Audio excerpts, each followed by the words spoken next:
How are you? Good. Yeah, very good, thank you. Okay. Before we talk about Get to Heaven, quickly a look back at the previous record. Having made this the new record now, how do you look back at Ark? I'm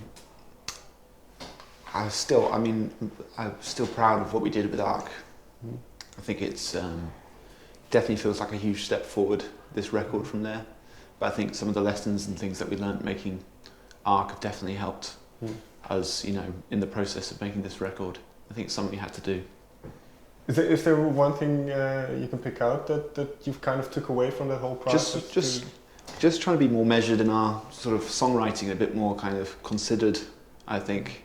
I mean, at Ark we were sort of definitely kind of focusing on the song a lot more and sort of how to connect with an audience. I think we've definitely carried that across, definitely in the way that John's, done his lyrics and stuff. I think it's a lot more kind of, there's a lot more to grasp onto, and I think that people have really responded well to it.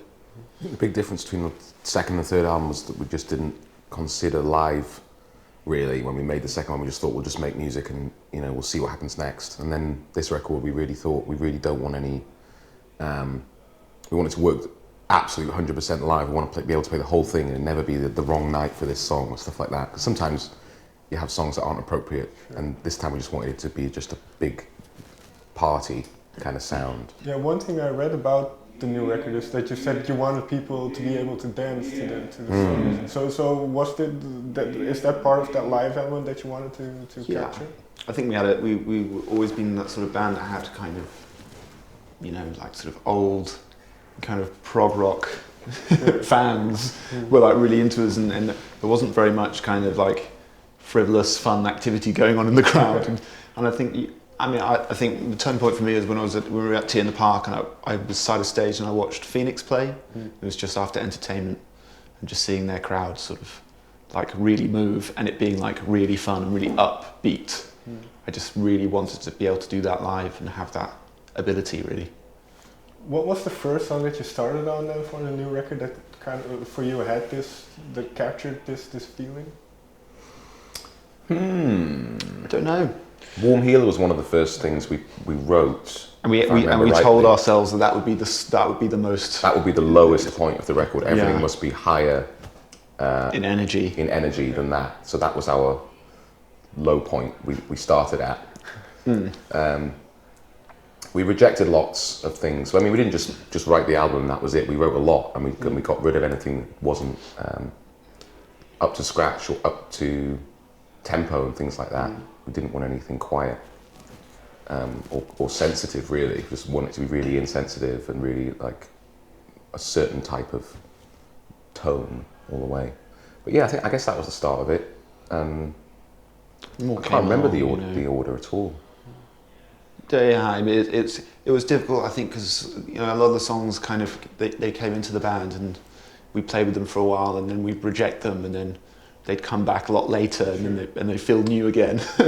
Like Spring Sun was one of those, and often you lose track of what was written when. I remember To the Babe was the very last thing. That was almost like the last week or so. Yeah, and we sorted it out in the studio, that one. Yeah. So that was probably why it's radically different to everything else. But am I right in saying that you took a year off to write this record? Yeah, I mean, we didn't officially put dates on it, but that's pretty much what we did. We finished touring Ark. End of 2013. Yeah, and then we started writing in January, and we didn't play any gigs. Okay. So yeah, we basically spent an entire year and had it done by December, the end of December. What would you say the one of the elements you wanted to capture is getting a live sound and having people move at your shows? When you then in turn look at the lyrics, it's quite the opposite in a way. You say there's a lot of weight to it. Yeah. So what's this juxtaposition between the way the record sounded and the way what you talk about? Was that apparent right from the beginning? Or? Yeah, I mean, it wasn't right from the beginning because I didn't have the lyrics finished. But the bits that I did have finished, but everyone could see that it was this type of thing. And I had to try lots of different ways to get that right because I didn't want to be just negative for no reason. I didn't want to be preachy. Lots of things I didn't want to do. I wanted to get this particular mood of anger and frustration, but hopefully bring some kind of positivity to it, or some kind of feeling of togetherness. At least the communication was the main thing I wanted to achieve. It wasn't so much me saying everything's awful. It was kind of going, yeah, it's kind of shit, but do you feel the same as me? You know, do you feel the same as me? And that's what we've kind of really come to love about touring this record, is the sense of people feeling the same, or at least recognizing those feelings, and it not being like a kind of like a preacher. Also, I think it's just sort of the music kind of works as a really good kind of access point for people to sort of get into it, and then, you know, and then once they're there and they're having a good time, they can have something to think about lyrically, you know. It was like that early David Byrne interview when he was saying that it was like during Stop Making Sense, he was talking about how like the human body reacts first before the mind. I think that's kind of one of the main things we were trying to make sure that the music was just kind of like so undeniably strong that people wouldn't be put off by some sort of like heavy music with a heavy lyrics kind of thing, you know. So you didn't want to make it too depressing, too kind of. No, I think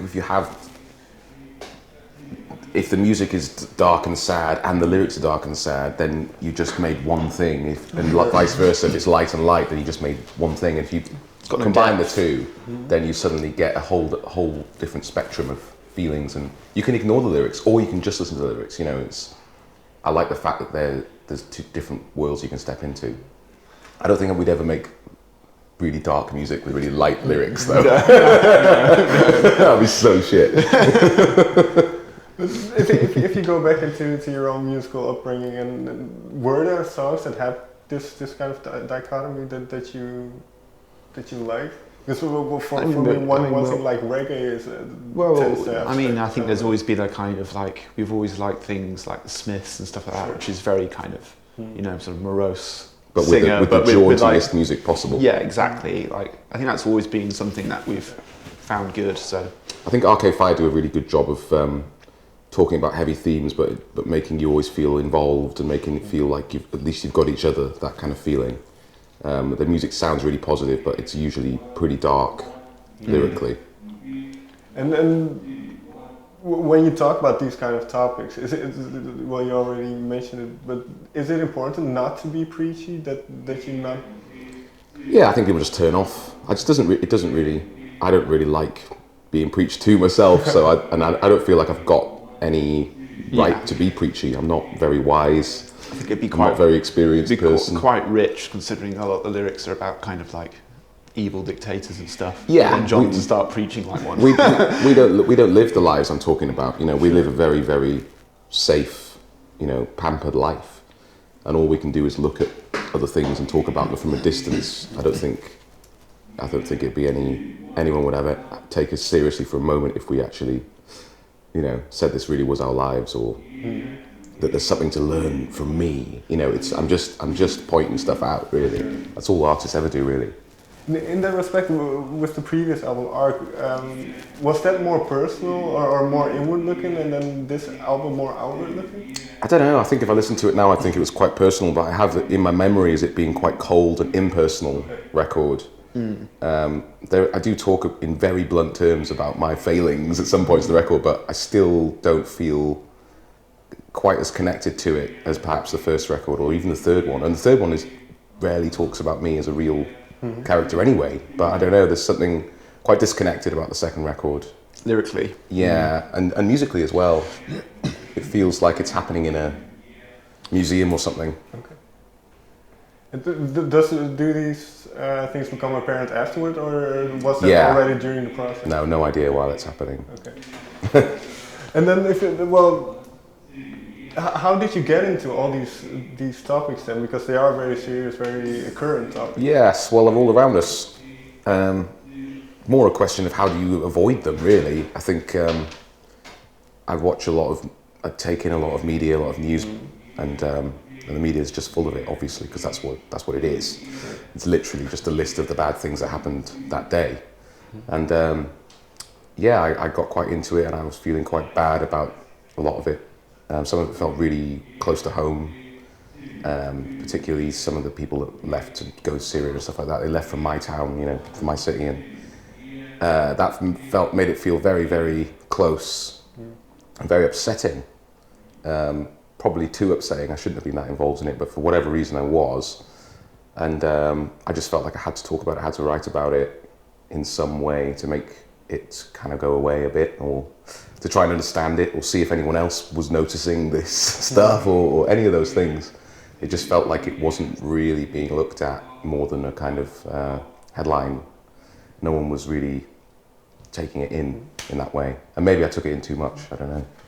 And then what you say is interesting, that it is all around us, so it is kind of hard to avoid, but then not a lot of musicians talk about these things. No, it's difficult to talk about. It's not black and white stuff, it's not like it's the Nazis, you know, it's incredibly layered and complex and difficult to understand, and you know, I don't even understand someone being religious, let alone taking it that far, or I don't understand what it'd be like to be in a war zone, or what it'd be like to be oppressed your whole life, or what it'd be like to fight for freedom, or any of these things. And yet these things are coming to our doorstep now. You know, look at Paris, like, you have to understand it, you have to try to understand it, because it's right here, right now, and there's lots of strong feelings about it that no one really seems to know how to engage with. And, well, in a way, I believe you had to cancel a gig last week in Brussels, right? Yeah, last night. Yeah, last night, it's just because it's still in lockdown, yeah. But in that sense, everybody and then the band then as well is affected by what is happening in the world. Yeah. Well, I mean, we played Paris the previous night, and they were all. It was a strange atmosphere. I mean, people came out and they tried to make everything as normal, and it will go back to normal. But you know, it's pretty crazy when you're playing a gig. You know, it's pretty close to what we do. I mean, it's exactly what we do.